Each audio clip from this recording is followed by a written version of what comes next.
Hello and very good morning to all of you. This is Charu Gupta and you are here with me in this session of Indian Polity. आज के session से हम लोग शुरुआत करने जा रहे हैं इंडियन पॉलिटी की, जो कि रीट 2025 के लिए मोस्ट इंपॉर्टेंट रहने वाला है। लाइन बाय लाइन हम टॉपिक्स को डिस्कस करेंगे जो कि इंडियन पॉलिटी से रिलेटेड इंपॉर्टेंट टॉपिक्स हैं। और उससे पहले कि हम पूरे सिलेबस को टॉपिक वाइज टॉपिक डिस्कस करें, हम पहले एक बार सिलेबस देख लेते हैं कि रीट के लिए इंपॉर्टेंट टॉपिक्स हमारे इंडियन पॉलिटी के कौन कौन से रहने वाले हैं। ठीक है, पहला टॉपिक आपकी स्क्रीन पर लिखा हुआ है, भारतीय संविधान का निर्माण, making of the Indian constitution और कॉन्स्टिट्यूएंट असेंबली जिसे हम बोलते हैं भारत की संविधान सभा, इसे डिस्कस करें। ये हमारा पहला टॉपिक है। उससे पहले एक बार हम सिलेबस देख लेते हैं कि कौन कौन से टॉपिक्स हमारे इंपॉर्टेंट रहेंगे। ठीक है, तो तैयारी हम किसकी कर रहे हैं? तैयारी हम कर रहे हैं, एक मिनट,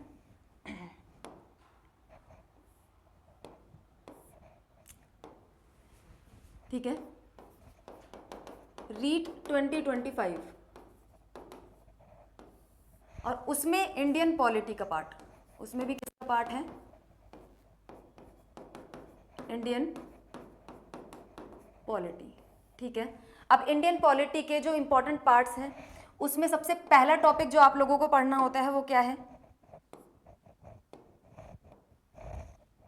भारतीय संविधान की प्रस्तावना या फिर preamble of the Indian constitution.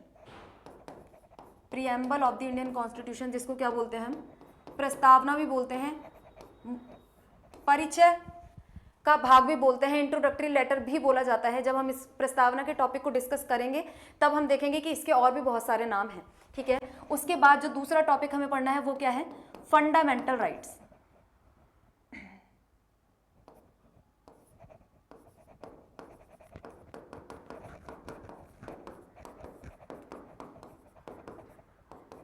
Fundamental rights जिन्हें हम क्या बोलते हैं? मूल अधिकार बोलते हैं।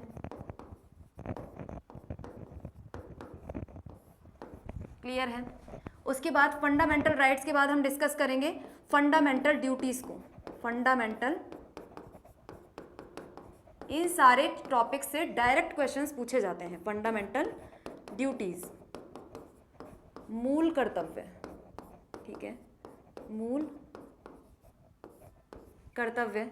इसके बाद नेक्स्ट टॉपिक हमारा रहेगा directive principles of state policy, जिनको शॉर्ट में हम क्या भी बोलते हैं? डीपीएसपीज भी कई बार हम इन्हें बोल देते हैं। Directive principles of state policy, राज्य के नीति निदेशक तत्व, राज्य के नीति निदेशक तत्व। ठीक है, इसके बाद देखो मोस्ट इंपॉर्टेंट टॉपिक ये वाले हैं। उसके बाद हमारे पास क्या आएंगे? केंद्रीय सरकार या फिर सेंट्रल गवर्नमेंट आएगी, यूनियन गवर्नमेंट जिसको हम बोल सकते हैं। क्या है? Union government. ठीक है, या फिर केंद्रीय सरकार, या फिर हम इसे संघीय सरकार भी बोल सकते हैं, केंद्रीय सरकार। उसके बाद हमें पढ़ना है स्टेट गवर्नमेंट। जैसे सेंटर में सरकार होती है वैसे ही राज्यों में भी सरकार आएगी। क्या है हमारे पास? राज्य सरकार। ठीक है,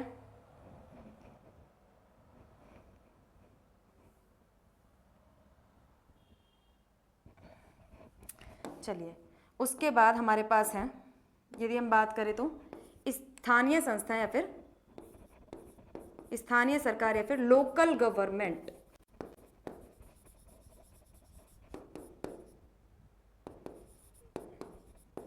देखो मोटे मोटे जो इंपॉर्टेंट टॉपिक हैं वो तो हमने यहाँ पे लिस्ट डाउन कर लिए। इसके बाद हमारे पास कुछ छोटे मोटे टॉपिक्स बचते हैं जिनसे स्पेयरली क्वेश्चन पूछे जाते हैं, तो उन्हें हम क्या कर लेंगे? धीरे धीरे थोड़े बहुत जो टॉपिक्स बचे हैं प्रीवियस ईयर क्वेश्चंस को एनालाइज करते हुए उन्हें भी डिस्कस करेंगे। पर जो मोस्ट इंपॉर्टेंट टॉपिक हैं आपके ये वाले हैं जिनसे क्वेश्चंस पूछे जाते हैं। सबसे पहले है प्रीएम्बल, उसके बाद हमारा यहाँ जो शुरू होते हैं फंडामेंटल राइट। वो कौन से पार्ट को डिनोट करते हैं? ये है, देखो फंडामेंटल राइट हमारे किस में आते हैं? पार्ट नंबर 3 में। ये भी डिस्कस करेंगे। अभी आप बस सुनते जाओ कि क्या क्या चीजें हैं। ये किस में आता है? पार्ट नंबर 4 में डीपीएसपीज आते हैं। इसके बाद हमारा पार्ट नंबर क्या है? Part number 4A। 4A में क्या आता है? एक मिनट रुको।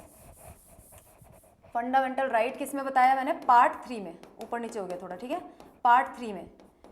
फंडामेंटल ड्यूटीज किस में आती है, पार्ट 4A, याद रखना। और पार्ट 4 में यदि बात करें तो क्या आता है हमारा, डीपीएसपीज आते हैं। पार्ट 4 में डीपीएसपीज, 4A में फंडामेंटल ड्यूटीज। इसके बाद हमारा यूनियन गवर्नमेंट किस में आ जाती है, पार्ट 5 में, पार्ट 5 में। इसके बाद स्टेट गवर्नमेंट किस में आ जाती है, पार्ट 6 में। और लोकल गवर्नमेंट ये हमारी आ जाएगी। इसके आगे हम देखेंगे इसमें स्थानीय निकाय दो तरीके के होते हैं, एक तो हमारे क्या हो जाती है, पंचायती राज हो जाती है, और एक नगरीय निकाय हो जाता है। उन दोनों को हम क्या करेंगे, अलग अलग करके पढ़ेंगे, ठीक है। तो अब सबसे पहले जिसकी हम बात करें, देखो ये पार्ट्स क्या होते हैं, यदि आप संविधान की बात करो, अब स्टार्ट करते हैं। इन सारे टॉपिक्स को तो हमें पढ़ना है, ये तो हमें पता है, ठीक है। अब ये जो पार्ट्स आपको दिखाई दे रहे हैं, पार्ट 1, पार्ट 2, पार्ट 3, ये सब चीजें क्या है। तो यदि हम बेसिक कॉन्सेप्ट से शुरुआत करें, बात करते हैं कॉन्स्टिट्यूशन की।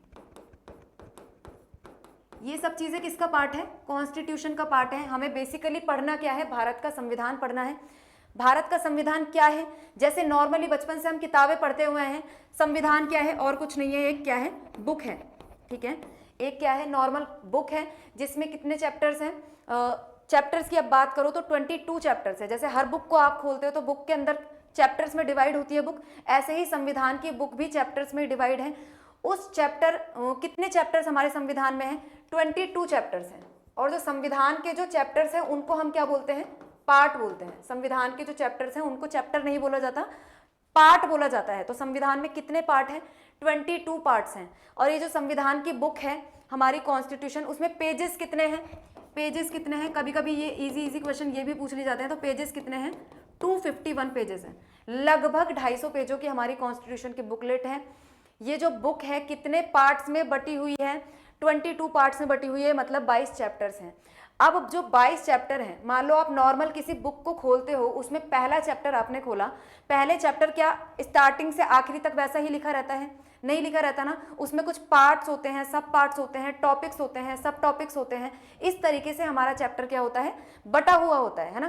तो इसी तरीके से जब हम कॉन्स्टिट्यूशन की बुक खोलते हैं, उसके 22 पार्ट में से पहला पार्ट खोलेंगे तो पहले पार्ट में आपको क्या दिखाई देगा, कुछ टॉपिक्स, सब टॉपिक्स बटा हुआ दिखाई देगा। तो इस बटे हुए भाग को हम क्या बोलते हैं, आर्टिकल्स बोलते हैं। क्या बोलते हैं, आर्टिकल्स बोलते हैं। आर्टिकल्स या फिर हम क्या बोलते हैं, अनुच्छेद, ठीक है। इन्हें हम क्या बोलते हैं, पार्ट्स को क्या बोलते हैं, भाग बोलते हैं। संविधान में 22 भाग हैं। और जब हम बात करते हैं, जब संविधान हमारा बनकर तैयार हुआ था, उस वक्त हमारे संविधान में क्या थे, 395 अनुच्छेद थे, 395 आर्टिकल्स, ठीक है। जब हमारा संविधान 1949 में बनकर तैयार हुआ था, उस टाइम पे संविधान में कितने पार्ट्स थे, 22 पार्ट्स थे, 395 आर्टिकल्स थे। और एक और बहुत इंपॉर्टेंट चीज इसके अंदर आती है, जब हमारा संविधान बनकर तैयार हुआ था तो 22 भाग, 395 आर्टिकल, और एक चीज जो इंपॉर्टेंट है वो क्या है, 8 शेड्यूल्स। 8 शेड्यूल्स या फिर इसको हम क्या बोलते हैं, अनुसूचियां भी बोलते हैं, अनुसूचियां।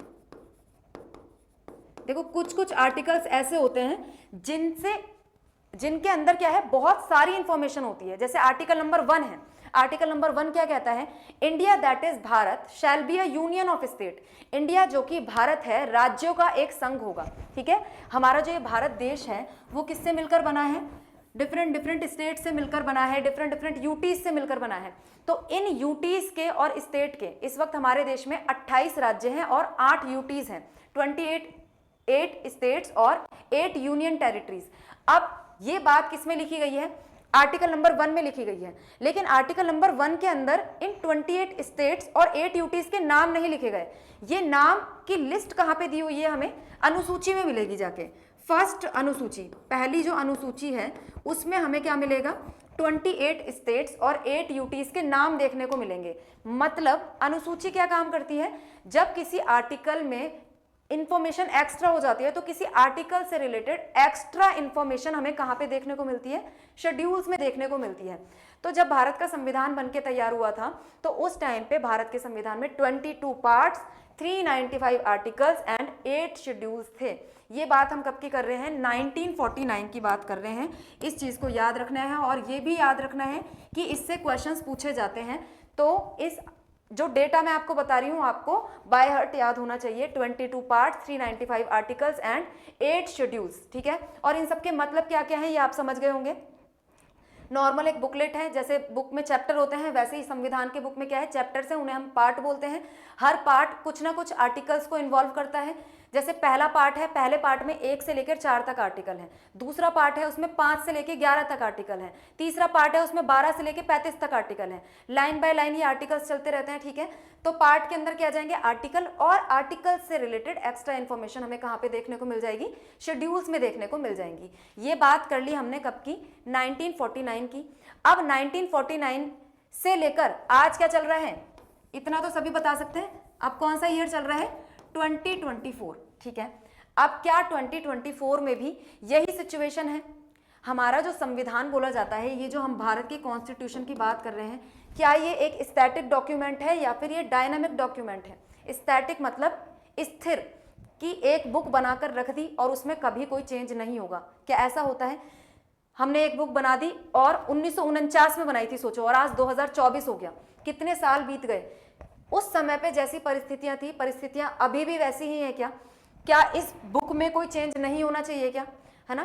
तो ऐसे ही होता है कि हमारा संविधान क्या है, एक स्टैटिक डॉक्यूमेंट नहीं है, एक स्थिर डॉक्यूमेंट नहीं है, ये डायनामिक डॉक्यूमेंट है। मतलब कि समय के साथ परिवर्तित होने वाला डॉक्यूमेंट है। जैसे जैसे हमें समय में नीड लगती है वैसे वैसे हम इसको चेंज करते हुए जाते हैं। तो इस नीड को देखते हुए इस संविधान में अब तक 106 बार परिवर्तन हो चुके हैं। 106 टाइम इसमें क्या हो चुके हैं, अमेंडमेंट्स हो चुकी है। अमेंडमेंट्स मतलब क्या होता है, संविधान में संशोधन।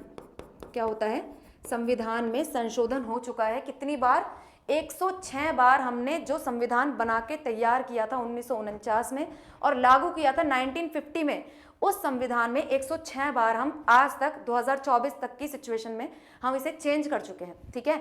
अब यदि वो संविधान चेंज हुआ है तो डेफिनेटली इसके पार्ट्स कुछ ना कुछ बदले होंगे, डेफिनेटली इसके आर्टिकल्स कुछ ना कुछ बढ़े या घटे होंगे, और इसकी अनुसूचियां भी कुछ ना कुछ बढ़ी या घटी होंगी। देखो घटने की संभावना तो कम ही होती है ना, पॉसिबिलिटीज ज्यादा किस चीज की होती है कि ये बड़ी ही होंगी, है ना। तो हम इसको देखें कि संविधान जब हमारा बनकर तैयार हुआ था 1949 की यदि हम बात करें तो उस टाइम पे, और अब 2024 हो रहा है, इस टाइम पे कितने पार्ट्स हैं और कितने हमारे आर्टिकल्स हैं। देखो इस टाइम पे हमारे पार्ट्स कितने थे, पार्ट जब हमारा संविधान बना था तब 22 पार्ट्स थे, मैंने बताया आपको। और अब पार्ट्स की संख्या यदि हम काउंट करें तो हमें कितनी मिलेगी, 25 मिलेगी। देखो यदि एक चीज और समझना इस चीज में, पहले से देख लो, है ना। 22 पार्ट से हमारे कितने पार्ट्स हो गए, 25 पार्ट्स हो गए। आर्टिकल्स की यदि बात करें, आर्टिकल्स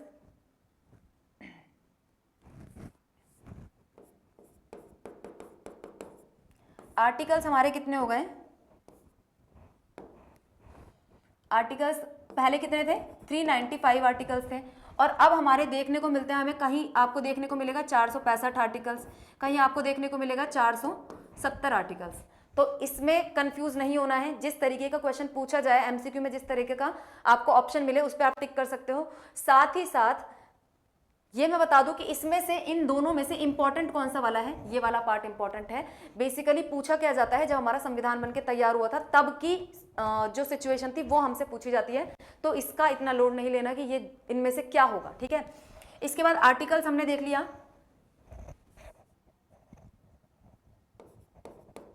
आर्टिकल्स हो गए, और इसके बाद हमने क्या देखा,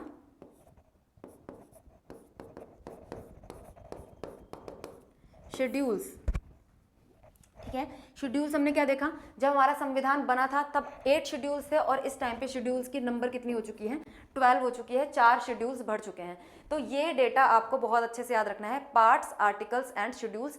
और ये 22 पार्ट्स की लिस्ट में से भी आपसे चीजें पूछी जाती है कि 22 पार्ट में से कौन कौन सी पार्ट में क्या क्या चीजें लिखी गई हैं, इनके टॉपिक्स आपको बहुत अच्छे से याद होने चाहिए। आर्टिकल्स 395 आर्टिकल सारे के सारे याद नहीं करने होते, लगभग 100 आर्टिकल इंपॉर्टेंट होते हैं, 395 में से 100, वो हम जब धीरे धीरे पढ़ते रहेंगे ना तो चीज़ें हमें याद होती रहेंगी। तो 100 आर्टिकल याद करना बहुत बड़ी बात नहीं है, आराम से क्लास में लाइन बाय लाइन चलेंगे तो चीज़ें याद हो जाएंगी, ठीक है। इसके अलावा 8 शेड्यूल बहुत ज़्यादा पूछे जाते हैं, 8 के जो हम अब 12 हो चुके हैं, 12 शेड्यूल्स आपको बाय हार्ट याद होने चाहिए, वो हम भी क्लास में डिस्कस करेंगे तो वो चीज़ भी याद हो जाएगी।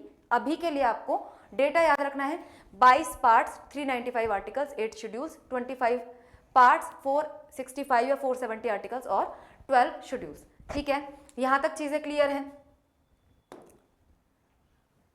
अब देखो, और एक यहां से हमने एक चीज ये इंपॉर्टेंट याद की कि हमारे संविधान में कितनी बार चेंजेस हो चुके हैं, 106 बार चेंजेस हो चुके हैं, ये हमने याद की। 1949 में भारत का संविधान बनके तैयार हो गया था। इस स्लाइड से हमें ये चीज भी पता चलती है। देखो, इन्फॉर्मेशन जितनी मिले ना उतनी लेने की कोशिश करो। जो भी चीज है ना, छोटी से छोटी माइनर डिटेल, उसे भी छोड़ना नहीं है, ध्यान से समझना है। 1949 में संविधान बनके तैयार हो गया था। कौन सी डेट है ये? 26 नवंबर 1949। बेसिकली हम पूरी डेट की बात करें तो कौन सी डेट है? जो हमारी प्रियम्बल, जो अभी हम आगे पढ़ेंगे, प्रस्तावना, उसमें यही डेट लिखी गई है। 26 नवंबर 1949 को हम इस संविधान को अंगीकृत, अधिनियमित और आत्मार्पित करते हैं। On this date of 26th of November 1949, we adopt, enact and give to ourselves this constitution। हम अपने आप को ये संविधान क्या करते हैं? सौंपते हैं। तो ये डेट लिखी हुई है। तो आप ये बताइए कि 26 नवंबर 1949 को संविधान बनके रेडी है, एकदम बुक हमने क्या लिख दी? तैयार कर दी, और बिल्कुल लागू करने के लिए रेडी है। लेकिन आप लोगों को सबको पता है, ये चीज मैं मान सकती हूँ कि सब लोग जानते होंगे कि भारत का संविधान लागू कब किया गया था? लागू किया गया है कब? बताइए, रिपब्लिक डे हम कब सेलिब्रेट करते हैं? कब लागू किया गया भारत का संविधान? 26 जनवरी 1950। ठीक है, 1949 में 26 नवंबर तक बनके तैयार हो गया, लेकिन 26 दिसंबर छोड़ा, 26 जनवरी, 2 महीने बाद हमने इंतजार किया कि 2 महीने रुकते हैं, फिर इस संविधान को पूरे देश में लागू करेंगे। 1949 का नवंबर छोड़ के हमने 26 जनवरी 1950 का इंतजार किया है ना? क्यों किया गया ऐसा? 26 जनवरी तक के लिए क्यों रुके हम? जब 2 महीने पहले हमारा कॉन्स्टिट्यूशन बनकर रेडी था, तो हमने उसे तभी की तभी एनफोर्स क्यों नहीं किया? इसका रीजन है, ये जो डेट है ना, 26 ऑफ जनवरी, ये डेट इंपॉर्टेंट है। ठीक है, ये डेट इंपॉर्टेंट है बिकॉज इस दिन सबसे पहले हमने क्या किया था? इस दिन फर्स्ट इंडिपेंडेंस डे हमने सेलिब्रेट किया था। First independence day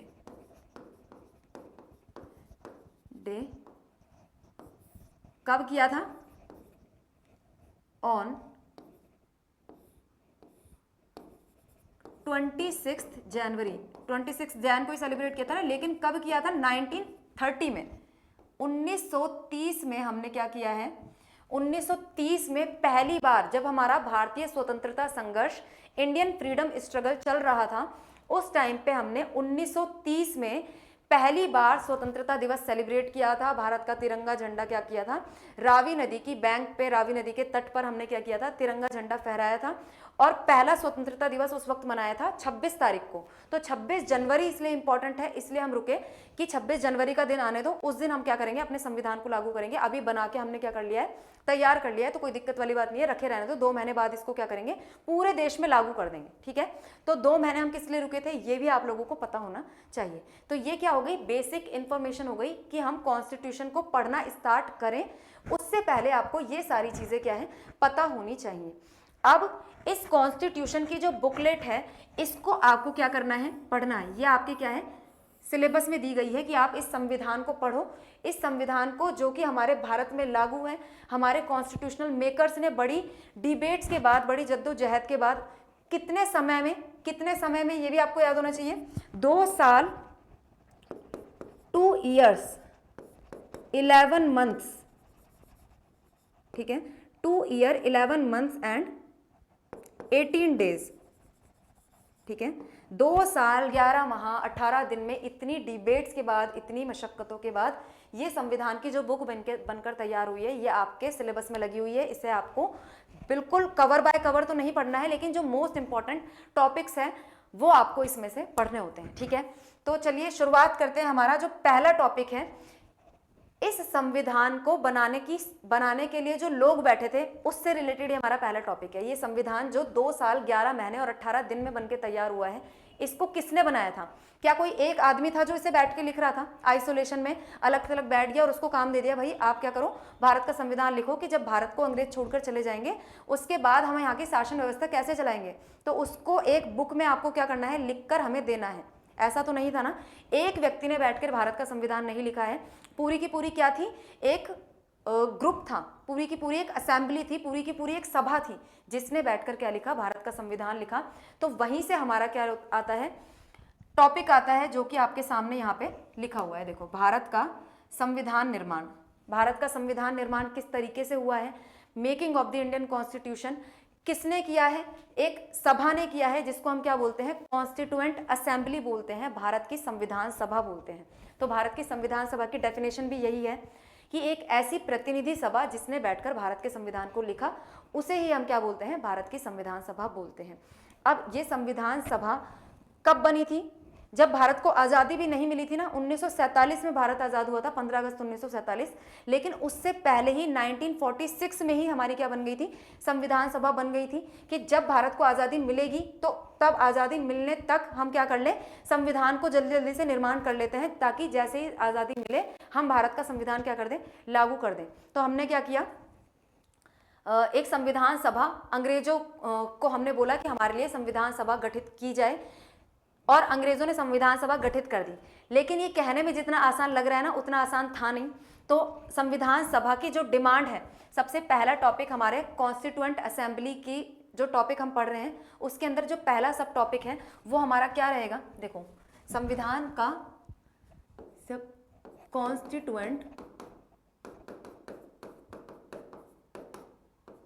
constituent assembly, ये हमारा क्या है, पहला टॉपिक है। और इस टॉपिक में, जिसको हम क्या बोलते हैं, संविधान सभा भी बोलते हैं, ठीक है। अब इसके बाद जो हमारा संविधान सभा की बात करें, अब उस टाइम पे देखो हमने क्या बोला, 1946 में संविधान सभा का गठन किया गया था, कि अब ये सभा कुछ लोग हैं, ठीक है, ये सभा बैठ गई, इसके अंदर कुछ लोग हैं, बैठ के क्या करेंगे, भारत के संविधान का निर्माण करेंगे। तो उस टाइम पे इंडिया पे क्या था, ब्रिटिशर्स का रूल था। इंडिया पे क्या था, ब्रिटिशर्स का रूल था। हमें जो भी चीज़ डिमांड करनी पड़ती थी, ब्रिटिशर्स से डिमांड करनी पड़ती थी। वो यदि हमारी डिमांड्स को स्वीकार करेंगे, एक्सेप्ट करेंगे, तो हम आगे बढ़ सकते थे। तो इंडियंस जिन्हें 1946 में संविधान सभा के गठन का अधिकार मिला, 1946 में संविधान सभा गठित की गई, वो कितने टाइम पहले से संविधान सभा की क्या कर रहे थे, मांग कर रहे थे। तो पहला टॉपिक हमारा क्या हो जाएगा, डिमांड का हो जाएगा। ऐसा नहीं है कि हमने संविधान सभा की डिमांड की कि हम लोग अपना कॉन्स्टिट्यूशन बनाना चाहते हैं और ब्रिटिशर्स ने वो डिमांड एक्सेप्ट कर ली। ऐसा इतना ईजी नहीं था प्रोसेस। हमने डिमांड शुरू की है। वो डिमांड कब से कब तक चली है, देखो सबसे पहली डिमांड हमने कब प्रस्तुत की, 1895 में, ठीक है। सोचो 1946 में संविधान सभा मिली है हमें, और उसकी डिमांड कितनी पहले 1895 से शुरू हो चुकी है। कुछ ईयर्स आपको इसमें याद करने हैं, 1922, 1924, 1928, 1934 और 1936, ठीक है। ये कुछ इंपॉर्टेंट ईयर्स हैं, जिन ईयर्स के अंदर क्या की गई थी, संविधान सभा की डिमांड की गई थी। और बार बार डिमांड किए जाने पर फिर बाद में ब्रिटिशर्स ने संविधान सभा की इस डिमांड को स्वीकार कर लिया था और 1946 में संविधान सभा का गठन किया था। तो ये डिमांड समय समय पर जो की गई, किसके द्वारा की गई, वो हमें इसमें पढ़ना है, याद रखना है, ठीक है। तो 1895 की यदि बात करें तो डिमांड सबसे पहले किसके दिमाग में एक कॉन्सेप्ट आया कि ऐसा कुछ होना चाहिए, एक ऐसा ग्रुप होगा, एक कुछ ऐसे लोग होंगे भारत का संविधान लिखेंगे जो बैठकर। ये दिमाग में आइडिया सबसे पहले किसके आया, ये कॉन्सेप्ट सबसे पहले किसके माइंड में ओरिजिनेट हुआ, बाल गंगाधर तिलक। बाल गंगाधर तिलक। और उन्होंने एक विधेयक पेश किया था, एक बिल पेश किया था, जिसका नाम क्या था, स्वराज बिल।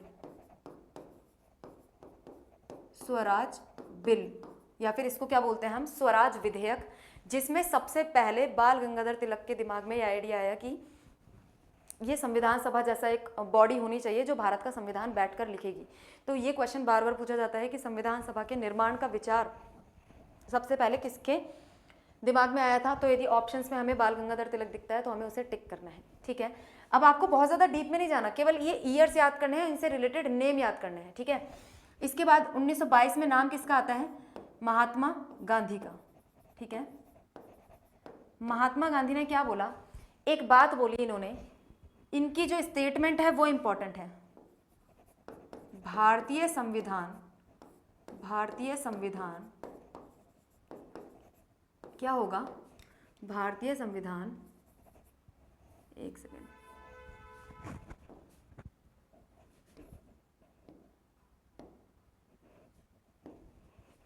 भारतीय संविधान भारतीयों की इच्छानुसार होगा। भारतीय संविधान भारतीयों की इच्छानुसार होगा। मतलब कि अब यदि भारत का संविधान बन रहा है, भारतीयों की इच्छा अनुसार है, मतलब उसे बैठ के कौन बनाएगा? भारत के लोग बनाएंगे। कोई दूसरा व्यक्ति, भारत की जो बाहरी व्यक्ति है, फॉरेनर है, कोई इंडिया की इच्छाओं को रिप्रेजेंट कर सकता है क्या? नहीं कर सकता। इसलिए बात किसकी की गई कि भारतीय संविधान यदि भारतीयों की इच्छा के अनुसार होगा, तो इस बात में ये बात निहित है कि भारतीय संविधान भारत के लोग ही बनाएंगे। ठीक है, तो महात्मा गांधी का ये स्टेटमेंट बहुत इंपॉर्टेंट है। सीधे स्टेटमेंट देकर आपसे पूछा जाएगा कि ये स्टेटमेंट किसने दिया है, तो भारतीय संविधान भारतीयों की इच्छा के अनुसार होगा। ये बात किसने कही? महात्मा गांधी ने कही। ठीक है, इसके बाद हमारे पास क्या आती है? स्वराज पार्टी। ठीक है, अब सब लोग डिमांड कर रहे हैं एक दल के रूप में। ठीक है, एक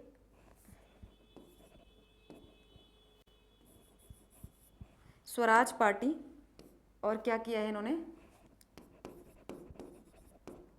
एक दल के रूप में प्रथम बार मांग। हम देखेंगे कि एक पॉलिटिकल पार्टी, उस टाइम पे पॉलिटिकल पार्टी कौन सी इंपॉर्टेंट थी? इंडियन नेशनल कांग्रेस, भारतीय राष्ट्रीय कांग्रेस, जो कि क्या कर रही थी? इंडियन फ्रीडम स्ट्रगल को लीड कर रही थी। ठीक है, इंडियन फ्रीडम स्ट्रगल को लीड कर रही थी। लेकिन उन्होंने जब संविधान सभा की डिमांड की, उससे पहले एक छोटा राजनीतिक दल, स्वराज दल, ठीक है, स्वराज दल, वो पहले ही क्या कर चुका था? एक दल के रूप में, एक राजनीतिक दल के रूप में उन्होंने पहली बार मांग प्रस्तुत की थी। किसकी? संविधान सभा की। तो यदि आपसे पूछा जाता है कि एक दल के रूप में पहली बार संविधान सभा की मांग किसके द्वारा की गई, तो स्वराज पार्टी के द्वारा की गई थी, ना कि इंडियन नेशनल कांग्रेस के द्वारा। इंडियन नेशनल कांग्रेस उस टाइम की बड़ी पार्टी तो थी, लेकिन उससे पहले एक राजनीतिक दल था, स्वराज दल, जो कि संविधान सभा की डिमांड कर चुका था अपने स्तर पर। ठीक है, उसके बाद हमें क्या पढ़ना है? मोतीलाल नेहरू। इन्होंने क्या किया था? प्रथम बार संविधान निर्माण का प्रयास किया था। संविधान निर्माण का प्रयास, और इसको हम क्या बोलते हैं? एक रिपोर्ट निकाली थी इन्होंने, क्या बोलते हैं उसको? नेहरू रिपोर्ट या फिर नेहरू प्रतिवेदन। ठीक है, नेहरू रिपोर्ट निकाली थी। देखो, इसकी भी एक कहानी है। जब हम ब्रिटिशर्स से संविधान सभा की डिमांड की बात कर रहे थे कि हमें अपने लिए खुद संविधान बनाना है, तो ब्रिटिशर्स ने उस टाइम पे क्या बोला कि यदि आप लोगों से हम लोग बोल दें कि आप अपना संविधान खुद बना लो, तो इंडियंस जो है ना, उनके अंदर इतनी एलिजिबिलिटी नहीं है, भारतीयों के अंदर इतनी योग्यता नहीं है, उनके अंदर इतना दिमाग नहीं है कि वो क्या कर सके, अपना संविधान खुद से बना सके। तो ये क्या कर दिया? भारत की योग्यता पे शक कर लिया ना, कि क्या भारत में ऐसे लोग ही नहीं है? क्या भारत अपने ऊपर खुद रूल नहीं करता था क्या ब्रिटिशर्स के आने से पहले? क्या हम अपनी शासन प्रणाली नहीं चलाते थे? तो भारतीयों की योग्यता पर ब्रिटिशर्स के द्वारा क्या किया गया? शक किया गया। भारतीयों को ऐसा बोला गया कि आपके अंदर इतनी एलिजिबिलिटी नहीं है कि आप इंडिया के जैसी बड़ी और डाइवर्सिफाइड कंट्री के कॉन्स्टिट्यूशन को आप बना सको। तो ऐसे जो ब्रिटिशर्स हैं, उनमें किसका नाम आता है? इसमें नाम आता है लॉर्ड बिरकनहेड, जिसको हम बिरकनहेड भी बोल सकते हैं। बिरकनहेड की चुनौती, उन्होंने क्या किया था? भारतीयों को एक तरह से चुनौती दी थी कि आप अपने संविधान का निर्माण नहीं कर सकते। लेकिन इस चुनौती को स्वीकार करते हुए मोतीलाल नेहरू, जवाहरलाल नेहरू के फादर, उनके द्वारा एक नेहरू रिपोर्ट निकाली गई थी। वो जो आज का जो संविधान है ना, उसका ही एक छोटा मॉडल प्रतिरूप है। उन्होंने पहली बार संविधान निर्माण का प्रयास किया था। जैसे आज के संविधान में हम देखते हैं फंडामेंटल राइट्स दिए गए हैं, माइनॉरिटी राइट्स दिए गए हैं। ठीक है, तो इस तरीके की सारी चीजें हमें उस छोटे संविधान के प्रारूप में देखने को मिलती है। ठीक है, तो मोतीलाल नेहरू ने क्या किया? नेहरू रिपोर्ट निकाली 1928 में। उसके बाद 1934 में यदि बात करें, सबसे इंपॉर्टेंट M.N. रॉय। ठीक है, M.N. रॉय ने क्या किया 1934 में? ये सबसे इंपॉर्टेंट है, मैंने आपको बता दिया, याद रखना है। ठीक है, और ये भी इंपॉर्टेंट है, ये भी याद रखना है। वैसे सब कुछ इंपॉर्टेंट है, पर कुछ चीजें होती हैं जो मोस्ट इंपॉर्टेंट होती है, वो ये 2 ईयर्स हैं। एम.एन. रॉय ने सबसे पहले क्या किया था, औपचारिक रूप से, फॉर्मली क्या किया था, फॉर्मली डिमांड, फॉर्मली या फिर क्या बोलोगे, औपचारिक, औपचारिक मांग, फॉर्मली क्या किया था, पहली बार संविधान सभा की डिमांड ब्रिटिशर से की थी। एक पेपर लेकर गए, ठीक है, और बोला उनको कि ये लो, हम आपको ये ऑफिशियल पेपर देते हैं और हमारी तरफ से, भारतीयों की तरफ से हम संविधान सभा के निर्माण की मांग करते हैं। अब तक जो चीजें हो रही थी ना, वो फॉर्मल नहीं थी, इनफॉर्मल थी, मतलब कि वो अपने अपने स्तर पर काम कर रहे थे। ब्रिटिशर से डायरेक्ट जाकर ये नहीं बोला गया कि देखो हमें संविधान सभा चाहिए, ऑफिशियल रूप से आधिकारिक तौर पर हम इसकी डिमांड करते हैं। अब तक आधिकारिक तौर पर डिमांड नहीं की गई। किसकी बात की गई थी, केवल अनौपचारिक रूप से मांग की गई थी, इनफॉर्मली डिमांड की गई थी। लेकिन एम.एन. रॉय ने पहली बार औपचारिक रूप से संविधान सभा के निर्माण की बात की। तो एमसीक्यू आपके सामने आएगा, औपचारिक रूप से पहली बार संविधान सभा के निर्माण की मांग किसने प्रस्तुत की, तो एम.एन. रॉय आपको ऑप्शंस में मिलेगा, ठीक है। उसके बाद यदि बात करें 1936 की, तो कांग्रेस का, इंडियन नेशनल कांग्रेस द्वारा मांग क्या की गई, मांग की पुष्टि। इंडियन नेशनल कांग्रेस ने भी क्या बोल दिया कि अब जो इतने टाइम से सब लोग डिमांड कर रहे हैं, बाल गंगाधर तिलक ने भी बोल दिया, गांधी ने भी बोल दिया, स्वराज दल ने बोल दिया, मोतीलाल नेहरू ने एक संविधान का छोटा परफॉर्मा ही बना के दे दिया, एम.एन. रॉय डिमांड कर रहे हैं, सब डिमांड कर रहे हैं। तो उस टाइम पे इंडियन नेशनल कांग्रेस, जो इतना बड़ा राजनीतिक दल था, जो इंडियन नेशनल स्ट्रगल को लीड कर रहा था, तो उन्होंने क्या बोला, उनका पुष्टि होना, उनकी तरफ से भी हामी होना जरूरी था कि हम भी, हाँ ठीक है, जो ये सारी डिमांड चल रही है उसकी हम भी पुष्टि करते हैं कि अब हम भारतीयों को क्या चाहिए, संविधान सभा चाहिए। इसके अलावा बस एक और आप देख सकते हो, इसके अलावा जो लास्ट डिमांड्स में हम देखेंगे, जो चीज देखने को हमें मिलती है, वो क्या चीज देखने को मिलती है, लास्ट 1938 में जवाहरलाल नेहरू ने क्या बोला कि जो हमारी भारत की संविधान सभा होगी ना, भारत की संविधान सभा, जो कॉन्स्टिट्यूएंट असेंबली होगी, वो किस पर आधारित होगी, संविधान सभा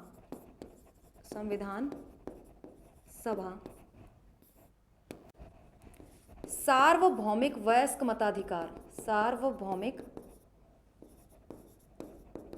वयस्क मताधिकार के आधार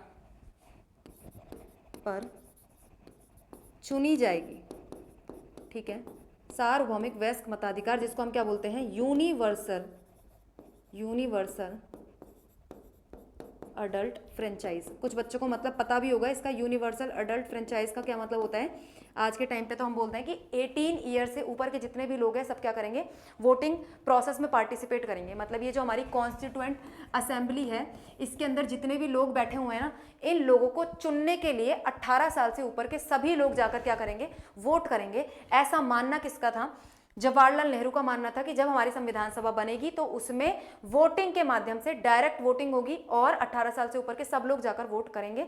लेकिन फिर हम बाद में देखेंगे कि ऐसा हुआ नहीं था। जो हमारी संविधान सभा है वो इनडायरेक्ट इलेक्शन के आधार पर चुनी गई थी, ठीक है, यूनिवर्सल अडल्ट फ्रेंचाइज के आधार पर नहीं चुनी गई थी, इनडायरेक्ट वोटिंग हुई थी। हम जिन लोगों को चुनते हैं उन्होंने फिर हमारी तरफ से किसको चुना था, संविधान सभा के लोगों को चुना था। जिस तरीके से आज के टाइम पे प्रेसिडेंट के इलेक्शन होते हैं, लगभग उसी तरीके से। तो इस चीज को हम और समझ लेंगे जब हम संविधान सभा किस तरीके से चुनाव हुए थे उस चीज को हम समझेंगे। अभी के लिए आपको क्या देखना है कि संविधान सभा के बारे में हम बात करें। संविधान सभा क्या है, ऐसे लोगों की प्रतिनिधि सभा जिन्होंने बैठकर हमारे संविधान को बनाया था। कुछ लोग जो संविधान को बना रहे हैं उन्हीं को ही हम क्या बोलेंगे, संविधान सभा बोलेंगे। अब ये संविधान सभा की डिमांड काफी टाइम से की जा रही थी, बहुत पुरानी डिमांड है। उसके बाद ब्रिटिशर्स इसको कहीं जाकर मानेंगे। तो उस डिमांड में आपको क्या क्या चीजें याद रखनी है, 1895, 1922, 1924, 1928, 1934, 36 और 1938। ये ईयर्स आपको मोटे मोटे याद रखने हैं, जिसमें से मोस्ट इंपॉर्टेंट मैंने आपको बता दिया, ये 2 ईयर्स मोस्ट इंपॉर्टेंट है। सबसे पहले बाल गंगाधर तिलक ने डिमांड की, उसके बाद बाल गंगाधर तिलक का स्वराज विधेयक, जिसमें किसकी बात की गई थी, संविधान सभा के निर्माण की बात की गई। महात्मा गांधी ने बोला भारतीय संविधान भारतीयों की इच्छा के अनुसार होगा। उसके बाद बात आती है 1924 में स्वराज दल ने एक राजनीतिक दल के रूप में पहली बार डिमांड प्रस्तुत की। अब तक जो एफर्ट थे क्या थे, इंडिविजुअल एफर्ट थे, व्यक्तिगत डिमांड थी, दल ने कभी डिमांड नहीं की थी, दल ने, राजनीतिक दल ने, स्वराज पार्टी ने भी डिमांड की। उसके बाद बात आती है 1928 में मोतीलाल नेहरू ने क्या किया, लॉर्ड बिरकनहेड की चुनौती पर संविधान का एक छोटा प्रारूप तैयार किया और उन्होंने दिखाया कि भारतीय भी संविधान निर्माण करने में सक्षम है, ठीक है। उसके बाद 1934 एमएन रॉय ने फॉर्मली पहली बार किसकी डिमांड की, कॉन्स्टिट्यूएंट असेंबली की डिमांड की, औपचारिक रूप से पहली बार डिमांड करने वाले व्यक्ति एमएन रॉय, ठीक है। उसके बाद 1936 में कांग्रेस ने, इंडियन नेशनल कांग्रेस ने भी संविधान सभा के डिमांड की क्या कर दी, पुष्टि कर दी। 1938 में जवाहरलाल नेहरू ने बोला कि भारत की संविधान सभा क्या होगी, सार्वभौमिक वयस्क मताधिकार या फिर यूनिवर्सल अडल्ट फ्रेंचाइज के आधार पर चुनी जाएगी, ठीक है। तो ये सारी चीज़ें क्या हैं, आपको डिमांड से रिलेटेड याद रखनी है।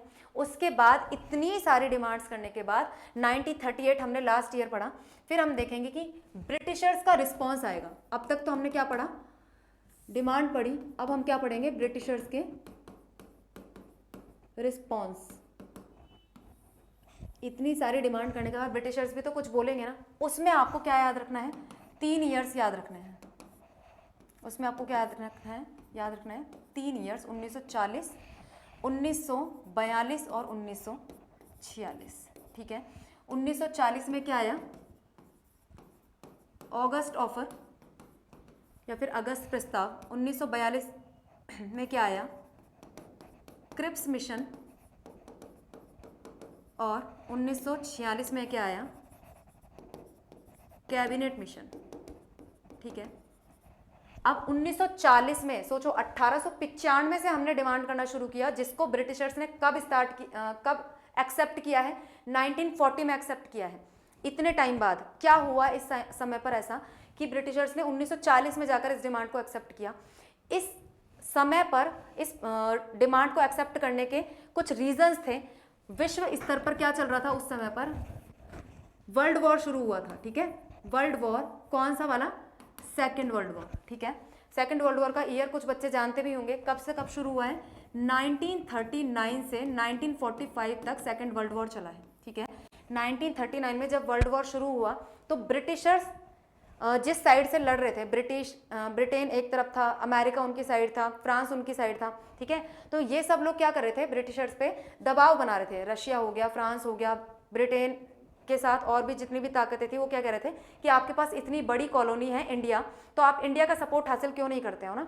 इंडिया यदि हमारी सेकेंड वर्ल्ड वॉर में हेल्प करेंगे जर्मनी से, जापान से लड़ने में, तो हम लोग क्या है, हमें बहुत सारी हेल्प मिल जाएगी। इंडिया में इतनी सारी पॉपुलेशन है, यहाँ के सैनिक लड़ेंगे, इंडिया में इतना सारा क्या है, फूड प्रोडक्शन होता है, तो वहाँ से हमें राशन मिल जाएगा। तो आप इंडिया का सपोर्ट हासिल करो। और इंडिया का सपोर्ट ब्रिटिशर्स ने जब अपनी तरफ से क्या कर दिया था, डिक्लेयर कर दिया था, तो इंडिया वाले नाराज हो गए कि आपने हमसे पूछा नहीं और हमारी तरफ से हमारा क्या है, सपोर्ट आगे आपने वर्ल्ड वॉर सेकंड में डाल दिया। हम आपको तब तक सपोर्ट नहीं करेंगे, इंडिया वालों ने मना कर दिया कि हम आपको सपोर्ट नहीं करेंगे, क्योंकि आप हमें आज़ाद तो कर नहीं रहे, हमारी बातें तो मान नहीं रहे, और आप चाहते हो कि हम आपको सेकंड वर्ल्ड वॉर में सपोर्ट करें। हम नहीं करेंगे जब तक आप हमारी बातें नहीं मान लेते। हम आपसे संविधान सभा कितने समय से मांग रहे हैं, आप हमारी वो बातें नहीं मान रहे, तो हम आपको सेकंड वर्ल्ड वॉर में सपोर्ट नहीं करेंगे। और ब्रिटेन पे लगातार जो बाहरी शक्तियां वो दबाव बना रही थी कि आप भारत का सपोर्ट हासिल करो।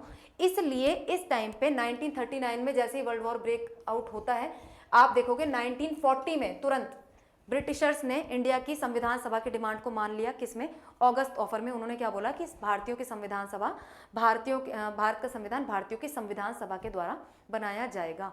अब किस किस के बीच में वर्ल्ड वॉर हुआ था, ये सारी बातें भी देखनी है हमें, ठीक है, कॉन्टेक्स्ट बनाने के लिए। साथ ही साथ इनमें सारी क्या चीज़ें कही गई थी, लास्ट में जो कैबिनेट मिशन आया उसके अकॉर्डिंग फिर हमारी संविधान सभा गठित की गई थी। ये सारी चीज़ें हम क्या करेंगे, नेक्स्ट क्लास में देखेंगे। और ये सारी चीज़ें आपके साथ लिए जो हम लिख के पढ़ रहे हैं ना, ये सारी चीज़ें आपके लिए कहाँ भी लिखी गई है, हिंदी और इंग्लिश दोनों में लिखी गई है। देखो, महात्मा गांधी वाली बात हो गई, स्वराज विधेयक वाली बात हो गई, मोतीलाल नेहरू, ये सारी चीज़ें आपके लिए हिंदी इंग्लिश में यहाँ पीपीटी में लिखी हुई है, ठीक है, दोनों लैंग्वेजेस में। तो आप क्या कर सकते हो, यहाँ से भी पढ़ सकते हो, और जो हम क्लास में पढ़ रहे हैं उसमें से आपको हैंड रिटन नोट्स देखने हैं तो आप उसमें से भी देख सकते हो। जैसा आपको सुटेबल लगे वैसी चीज़ें आप कर सकते हो। देखो, इतना सारी चीज़ें हम यहाँ पे पढ़ चुके हैं। संविधान सभा का गठन यहाँ तक, इससे पहले तक का हम लोग पढ़ चुके हैं। ये सब हमने पढ़ लिया, ये पढ़ लिया, ये पढ़ लिया, ठीक है, ये सारी चीज़ें हमने पढ़ ली। और इससे पहले ये सारी चीज़ें हमने लिख कर भी समझ ली, ठीक है। तो ये कुछ चीज़ें हैं जो आपको क्या करना है, याद रखनी है। इससे आगे की चीज़ें आगे वाले सेशन में हम डिस्कशन करेंगे। अभी के लिए इस सेशन को यहीं पर ख़त्म करते हैं। Thank you very much.